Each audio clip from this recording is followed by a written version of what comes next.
Maoist Telangana committee incharge బడే Chokka Rao alias Damodar మృతి చెందారనే వార్త కలకలం రేపింది.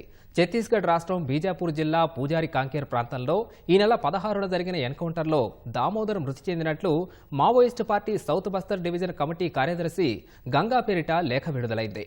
తెలంగాణ నిఘా విభాగం మాత్రం ఆ సమాచారాన్ని ధృవీకరించలేదు. లేఖపై అనుమానాలు వ్యక్తం చేయడంతో సందిగ్ధం నెలకొంది. ఛత్తీస్గఢ్ పూజారి కాంకేర్ ప్రాంతంలో ఈ నెల 16న ఎన్కౌంటర్ జరిగింది. 12 మంది మృతదేహాలను పోలీసులు అదే రోజు స్వాధీనం చేసుకున్నారు. మరికొన్ని మృతదేహాలతో పాటు మావోయిస్టులు తీసుకెళ్లారని పోలీసులు భావించారు. ఈ క్రమంలో మావోయిస్టు పార్టీ పేరిట లేఖ విడుదలైంది. దామోదర్తో పాటు పార్టీ ప్లాట్ఫామ్ కమిటీ మెంబర్లు హంగి, దేవే, జోగా, నరసింహారావు మృతి చెందినట్లు లేఖలో పేర్కొన్నారు. పూజారి కాంకేర్ ఎన్కౌంటర్లో మొత్తం 18 మంది మరణించినట్లు మావోయిస్టులు ఆ ఉత్తరంలో ప్రకటించారు. మావోయిస్టులు చనిపోయినట్లు లేఖలో పేర్కొన్న బడే దామోదర్ ములుగు జిల్లా తాడ్వాయి మండలం కాలువపల్లికి చెందినవారు.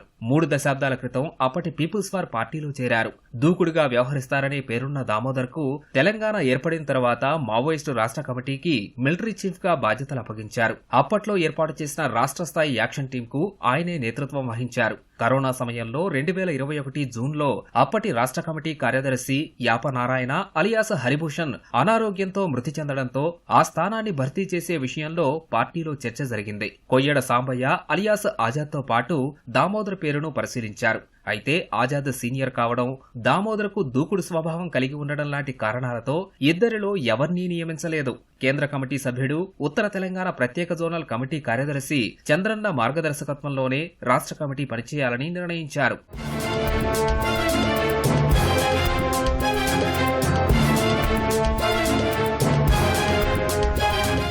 సుదీర్ఘకాలం తర్వాత ఇటీవలే తెలంగాణ రాష్ట్ర కమిటీ ఇన్ఛార్జిగా చొక్కారావును నియమించినట్లు తెలుస్తోంది.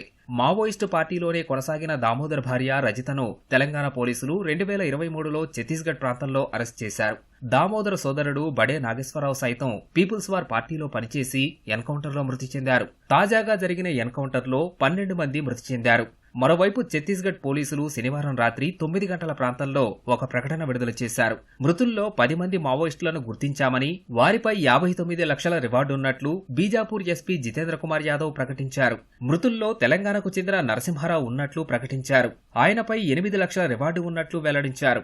దామోదర్ మృతి చెందినట్లు మావోయిస్టులు తమ లేఖ ద్వారా అంగీకరించారని మాత్రమే ఛత్తీస్గఢ్ పోలీసులు చెబుతున్నారు. తెలంగాణ నిఘా వర్గాలు మాత్రం దామోదర్ మృతిని నిర్ధారించడం లేదు.